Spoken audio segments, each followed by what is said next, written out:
آپ ہمارے عنوان سے ہی جانتے ہیں کہ بات ہے قرآن و حدیث کی نظر میں، قرآن و حدیث کی نظر میں۔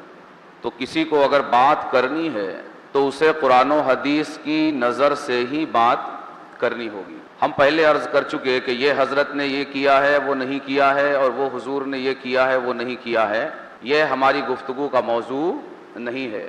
موضوع کیا ہے؟ اللہ نے کیا فرمایا ہے اور رسول اللہ صلی اللہ علیہ وآلہ وسلم نے کیا فرمایا ہے۔ اور ہماری یہ گفتگو یہ صرف کسی ایک مسئلے کا بیان نہیں کہ ساز کے ساتھ سما جائز ہے یا ناجائز ہے، صرف اس کو بیان کر دینا نہیں، یہ پوری ایک جو سازش ہے قوم کے اندر قرآن و حدیث کا اعتبار کمزور کرنے اور خاص کر سنیوں کو اس جگہ لا کر کھڑا کر دینے کی کہ جب اللہ و رسول کے حوالے سے کوئی بات کی جائے تو ان کو وہ اطمینان نہ ہو، لیکن فاضل بریلوی کے حوالے سے اگر کوئی بات کی جائے تو انہیں اللہ و رسول سے زیادہ اطمینان ہو جائے۔ قوم کا ایمان جو اللہ و رسول سے کمزور کر کے فاضل بریلوی پر اللہ و رسول سے زیادہ مضبوط کرنے کی سازش ہے، اس سازش کو بے نقاب کرنا اصل مقصد ہے۔ ورنہ یہ مسئلہ تو واضح ہے، ہمارے مشائخ سنتے چلے آ رہے ہیں اور ہم بھی سنتے ہیں، اس کے بیان کی ضرورت نہیں ہے، مگر یہ ہفتوں سے تسلسل کے ساتھ یہ گفتگو کرنے اور آگے بھی کرتے رہنے کا مقصد یہ ہے کہ اس سازش کا پردہ چاک کیا جائے کہ کس طرح سنیوں کو گمراہ کیا جا رہا ہے اور دین میں گھوٹالہ کیا جا رہا ہے کہ ایمان اور یقین سب سے زیادہ ہونا چاہیے اللہ و رسول کی بات پر، کہ جہاں یہ دو نام آ جائیں صاحب ایمان کی گردن جھک جائے۔ لیکن سنیوں کو یہاں پہنچا دیا گیا کہ اللہ و رسول کے حوالے سے بھی کوئی بات آئے تو وہ اطمینان نہیں ہوتا، جو فاضل بریلوی کے تعلق سے اگر بات آ جائے ان کے حوالے سے کہ انہوں نے یہ کہا ہے تو اطمینان ہوتا ہے۔ تو یہاں سنیت کو اپنے ایمان کا جائزہ لینے کی ضرورت ہے، اور سنی عوام کو، کہ ہمارا ایمان کہاں چلا گیا۔ یہی ایمان کا امتحان ہے کہ ہم نے کلمہ کس کا پڑھا ہے اور ہمیں اطمینان زیادہ کس کے اوپر ہے۔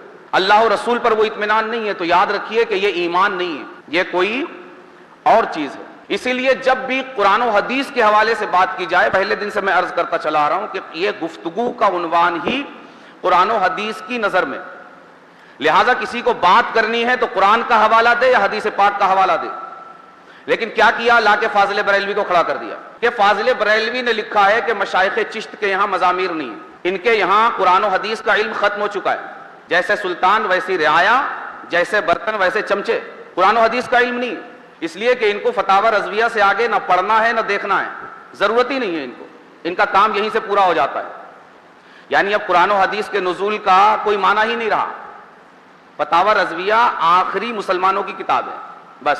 بلا کے فاضل بریلوی کو کھڑا کر دیا کہ بھائی فاضل بریلوی نے لکھا ہے کہ مشائخ چشت کے یہاں مزامیر نہیں ہے۔ کیا کہا؟ فاضل بریلوی نے کہا ہے کہ مشائخ چشت کے یہاں سما نہیں ہے۔ بھائی فاضل بریلوی کون ہے؟ خدا ہیں؟ رسول ہیں؟ کیا ہیں؟ تو اللہ و رسول کے مقابلے میں انہیں کیسے پیش کیا جا سکتا ہے؟ ہم بھی پیار کرتے ہیں ان سے، مگر ویسا نہیں جیسا تم ان کے نام پر بزنس کرتے ہو اور تجارت کرتے ہو۔ ہم پیار کرتے ہیں ان سے، مگر یاد رکھنا کہ ان سے زیادہ ان کے خدا اور ان کے رسول سے پیار کرتے ہیں، اس لیے کہ ہماری دنیا اور ہماری آخرت اللہ و رسول سے ہے، فاضل بریلوی سے نہیں ہے یا کسی اور سے نہیں ہے۔ ہر ایک کو ہم ایسی مانتے ہیں کہ اس سے زیادہ اللہ و رسول کو مانتے ہیں، اور یہی ایمان ہے۔ اللہ و رسول کی بات کے آگے فاضل بریلوی کی حیثیت کیا ہے؟ فاضل بریلوی کی بات کی حیثیت کیا ہے؟ ان کے فتوے کی حیثیت کیا ہے؟ کون ہے اللہ و رسول کے آگے وہ؟ یہ بے دینی اور بے ایمانی کہاں سے تم نے سیکھی کہ ایک آدمی بات کر رہا ہے اللہ کی اور رسول اللہ کی، قرآن کی اور حدیث کی، تم بات کر رہے ہو ایک امتی کی، ایک بندے کی؟ یہ ایمان ہے تمہارا؟ تو اپنے ایمان کا جائزہ لو۔ ہم نے تو صحابہ سے یہ سیکھا ہے کہ کسی اور کی کیا حیثیت ہوگی، اگر رسول اللہ کے مقابلے میں باپ بھی آ جائے تو اس کی کوئی حیثیت نہیں ہے، اور بیٹا بھی آ جائے تو اس کی کوئی حیثیت نہیں ہے۔ بدر میں دیکھا نہیں، افضل البشر بعد الانبیاء، سرکار سیدنا ابو بکر صدیق کے مقابلے میں بیٹا آ گیا۔ بعد میں پتہ چلا تو اس حقیقت کو واشگاف کرتے ہوئے فرمایا کہ اگر تم میری تلوار کے سامنے آتے تو بچتے نہیں اور میں چھوڑتا نہیں۔ کیوں؟ رسول اللہ کے مقابلے میں آئے تھے۔ اسی طرح امین الامہ حضرت سرکار سیدنا عبیدہ ابن جراح صحابی رسول، بدر ہی میں ان کے مقابلے میں ان کے والد آ گئے، نہیں چھوڑا، قتل کر دیا.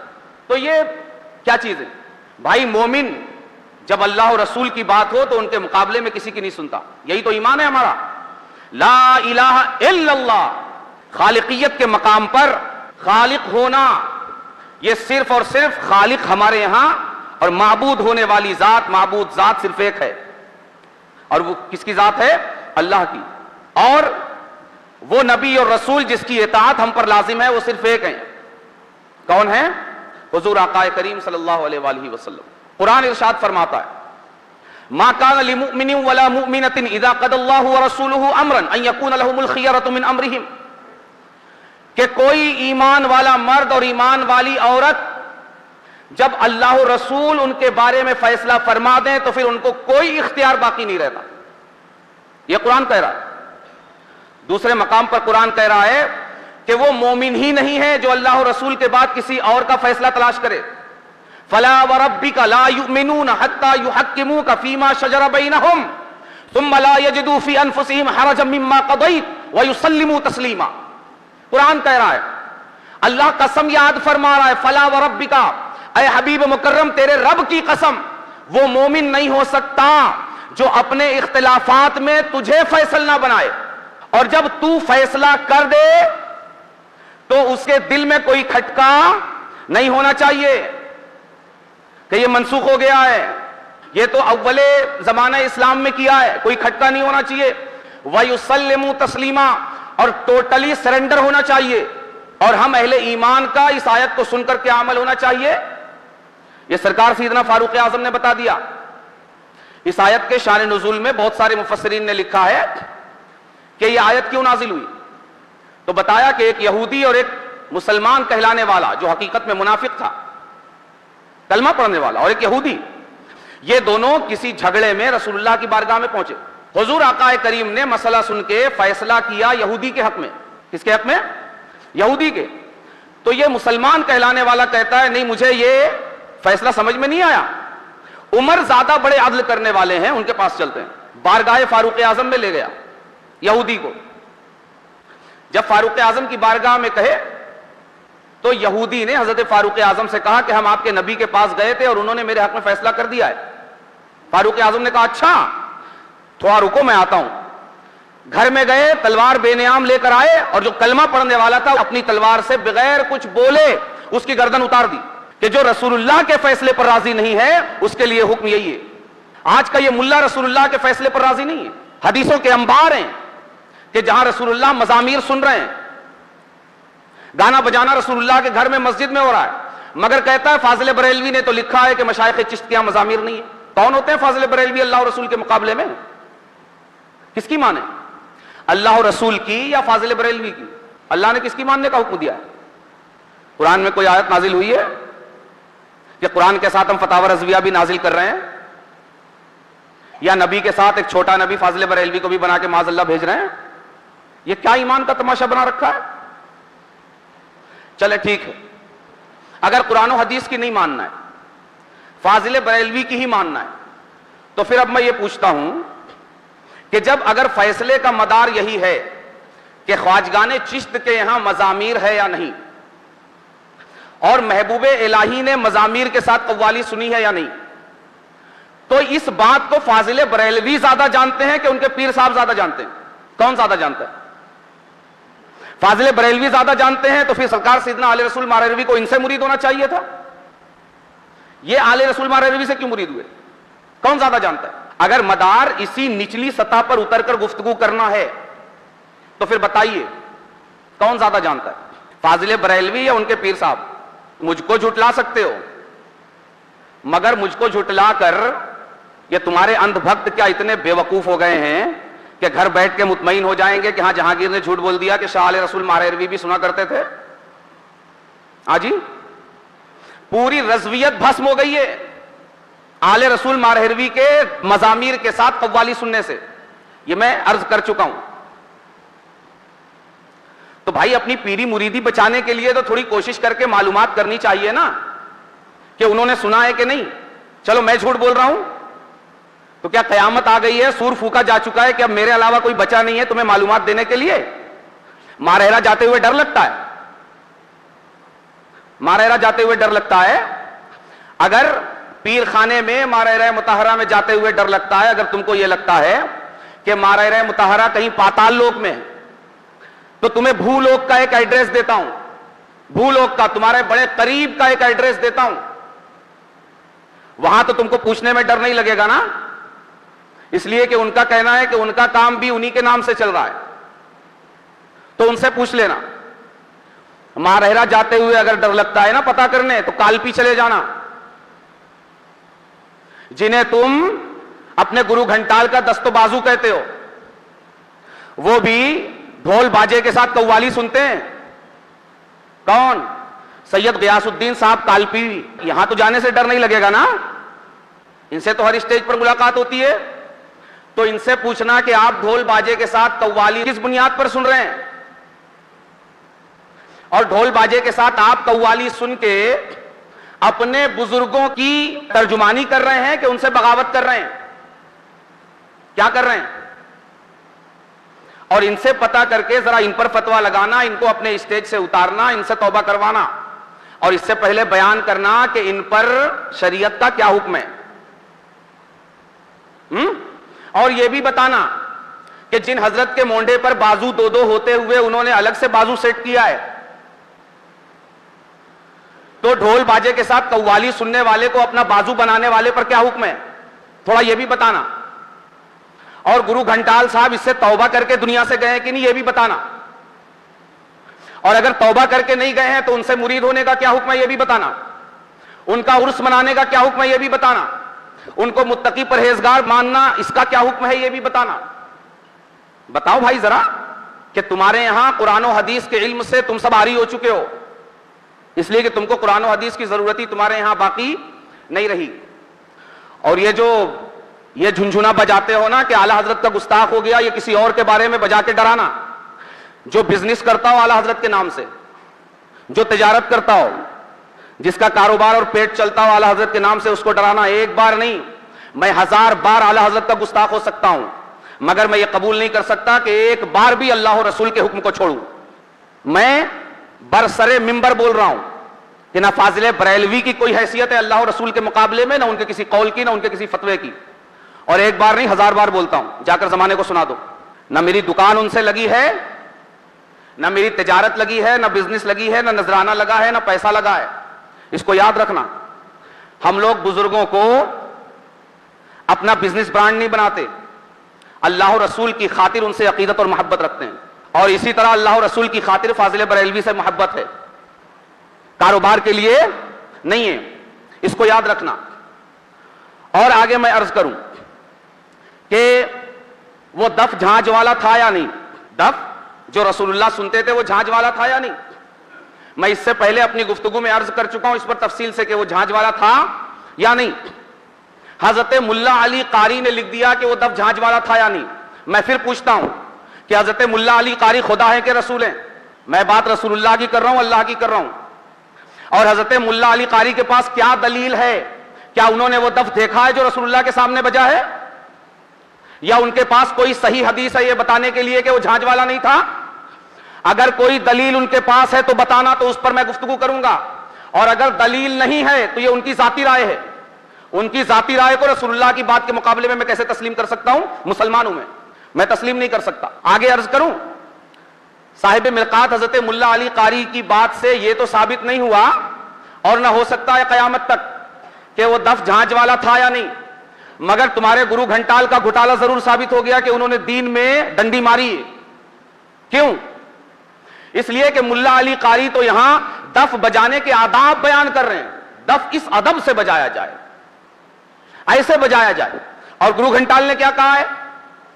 گرو گھنٹال نے کہا ہے بالاجماع حرام ہے، بغیر جھانج والا دف بھی باجماع ائمہ اربعہ حرام ہے۔ اور ملا علی قاری کیا کہہ رہے ہیں؟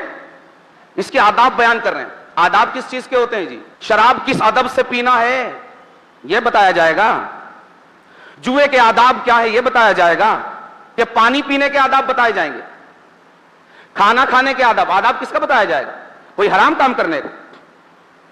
یہاں ملا علی قاری دف بجانے کے آداب بیان کر رہے ہیں، ملا اس کو خود ذکر کر رہا ہے، تو یہاں یہ تو ثابت نہیں ہوا کہ جھانج والا تھا کہ نہیں، مگر یہ ثابت ہو گیا کہ تمہارے گرو گھنٹال نے دین میں کنچی ماری ہے، ڈنڈی ماری ہے، دھوکہ کیا ہے۔ تو اب سوال یہ ہے کہ ازہری صاحب نے ان باتوں سے توبہ کی یا نہیں؟ کن باتوں سے؟ نمبر ایک، انہوں نے رسول اللہ پر جھوٹ باندھا۔ کیا جھوٹ باندھا؟ کہ رسول اللہ جو دف سنا کرتے تھے یہ اسلام کے اول میں سنا کرتے تھے، آغاز میں، یہ رسول اللہ پر جھوٹ باندھا۔ اور رسول اللہ فرماتے ہیں من کذب علی متعمدا فلیتبوأ مقعدہ من النار، کہ جو مجھ پر جان بوجھ کر جھوٹ باندھے وہ اپنا ٹھکانہ جہنم میں بنا لے۔ تو ازہری صاحب نے اس جھوٹ باندھنے سے توبہ کی یا نہیں جو رسول اللہ پر انہوں نے جھوٹ باندھا؟ نمبر ایک۔ نمبر دو، ایک دینی حکم جو منسوخ نہیں ہے اس کو منسوخ ہونے کا دعویٰ کیا۔ کوئی بھی دینی حکم منسوخ کرنے کا جو مقام اور مرتبہ ہے رب کا ہے اور رسول کا ہے۔ کوئی ملا مولوی کسی دینی حکم کو منسوخ نہیں کر سکتا۔ تو انہوں نے جو یہ دعویٰ کیا کہ یہ منسوخ ہو گیا، تو یہ خدائی کا دعویٰ ہے کہ رسالت کا دعویٰ ہے؟ اور ایک دینی حکم جو باقی ہے اس کو ختم کرنے کا دعویٰ کرنا، اس کا کیا حکم ہے؟ اور اس سے ازہری صاحب نے توبہ کی یا نہیں کی، یا ایسے ہی دنیا سے تشریف لے گئے؟ نمبر تین، ائمہ اربعہ پر تہمت لگائی کہ امام اعظم، امام شافعی، امام احمد ابن حنبل، امام مالک، ان چاروں کے اجماع سے یہ حرام ہے۔ مسلمان پر تہمت لگانا حرام ہے، یہ ائمہ مسلمین ہیں، احسان ہے ان کا مسلمانوں پر، ان پر تہمت لگائی۔ اس سے ازہری صاحب نے توبہ کی یا نہیں، یا یوں ہی تشریف لے گئے؟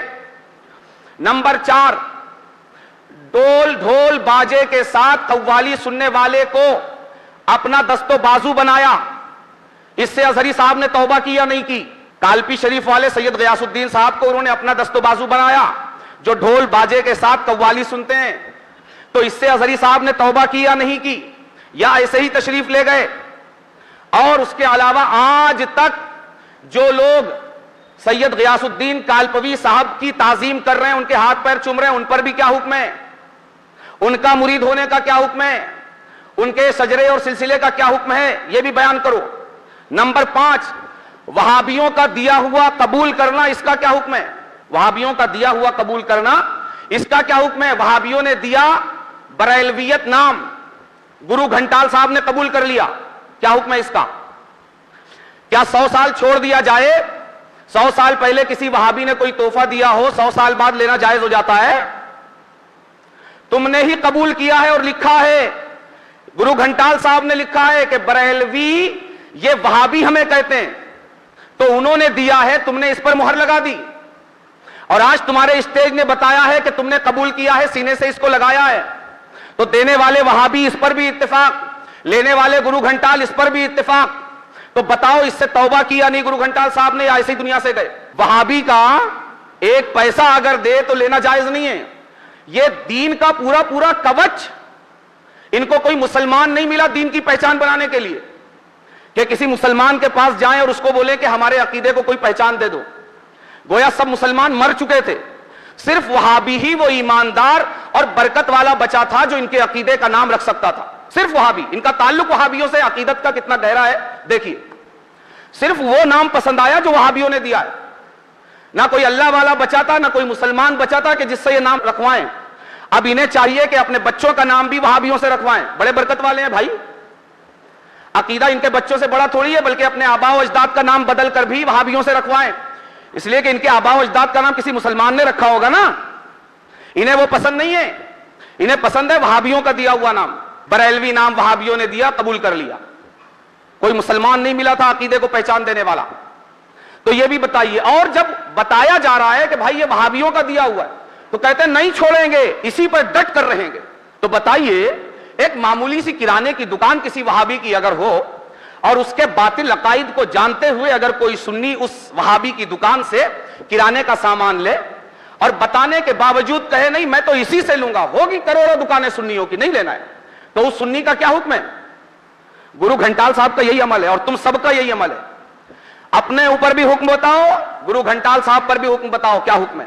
کہ وہابیوں کا دیا ہوا قبول کیا، بتانے پر بھی اسی پر ڈٹے ہوئے ہیں، اور آج تک تم بھی ڈٹے ہوئے ہو۔ تو بتاؤ، یہ جو پانچوں باتیں بتائی ہیں اس حوالے سے حکم شرع بیان کرو، کیا حکم ہے؟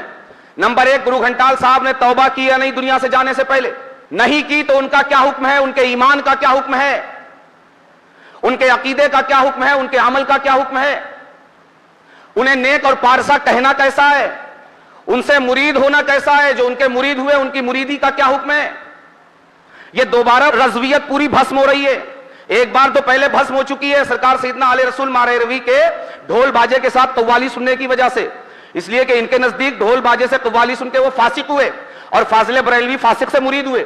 تو خود فاضل بریلوی کیا ہوئے؟ اور فاسق کا مرید ہونا اس کا کیا حکم ہے؟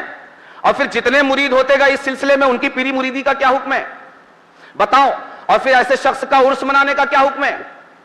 یہ سارے حکم بتاؤ بھائی، تب نہ سمجھ میں آئے گا. اور آئندہ کے لیے یاد رکھو کہ جب قرآن اور حدیث کا کوئی حصہ تمہارے پاس بطور دلیل ہونا، کوئی آیت پڑھنے کی توفیق ملے یا حدیث پڑھنے کی توفیق ملے، تب بات کرنا. ٹھیک ہے؟ یہ حضرت نے یہ کیا ہے، وہ حضور نے یہ کیا، یہ سب باتیں نہیں کرنا. ہم قرآن و حدیث کی باتیں کر رہے ہیں. ہم مسلمان ہیں. ہم نے قرآن میں پڑھا ہے فلا وربک لا یؤمنون حتی یحکموک فیما شجر بینہم.